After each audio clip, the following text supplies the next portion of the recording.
এখন বাজে ঘড়ি কাঁটায় প্রায় 9:30 9:18 বাজছে। তো আমি একটা জিনিস বানাচ্ছি, তো কি বানাচ্ছি চলো তোমাদেরকে দেখাচ্ছি। দারুণ একটা আয়োজন করে নিয়েছি। এখানে পেঁয়াজ, শসা, কাঁচা লঙ্কা কুচি নিয়েছি বেশ ভালো করে, লম্বা লম্বা করে। আর এখানে একটু গুঁড়ো ময়দা নিয়েছি। আর এই যে একটু ময়দা মেখেছি 4টা। আর একটা জিনিস আনতে হবে, ওটা এখনও আনা হয়নি। তো আগে এটা বানিয়ে রাখবো, এটা রুটিটা বানিয়ে রাখবো। এগ রোল বানাচ্ছি, এগ রোল। এই যে রুটি মতো গোল গোল করে নিয়েছি, অনেকটা বড় সাইজে করলাম। এবার একটু ওলটপালট করে এখন একটু সেঁকে শাঁকা, যেমন রুটি সেঁকে সেরকমভাবে একটু রেখে দেবো। তারপর তেল দিয়ে গরম করব যখন ডিমটা দেব। এগ রোল বানানোর সমস্ত রুটিগুলো এই যে কমপ্লিট, 4টা হলো। আর এই যে আর একটা হচ্ছে,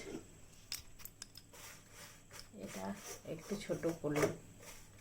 এরকম সেঁকে নিয়ে তারপর যখন ডিমটা দেবে একটু তেল ব্রাশ করে দিয়ে ডিমটা দিয়ে সাজিয়ে নেবে, শসা, পেঁয়াজ, স্যালাড। আর উপর থেকে একটু সস ছড়িয়ে দিলেই ready egg roll.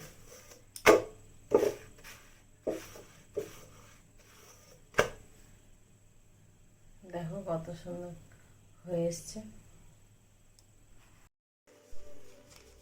Paper cutting করে নিচ্ছি, দোকানের মতো তো করতে হবে, দোকানের মতন মুড়ে খাবো, ওই জন্য পেপারটা কাটিং করে নিচ্ছি।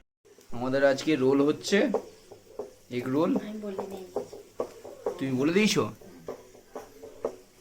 আজ আমাদের এগ রোল হচ্ছে, দোকানের থেকেও ভালো করছি, রেস্টুরেন্ট স্টাইল।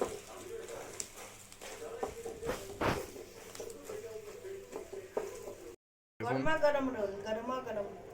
দেখুন হয়ে গেছে।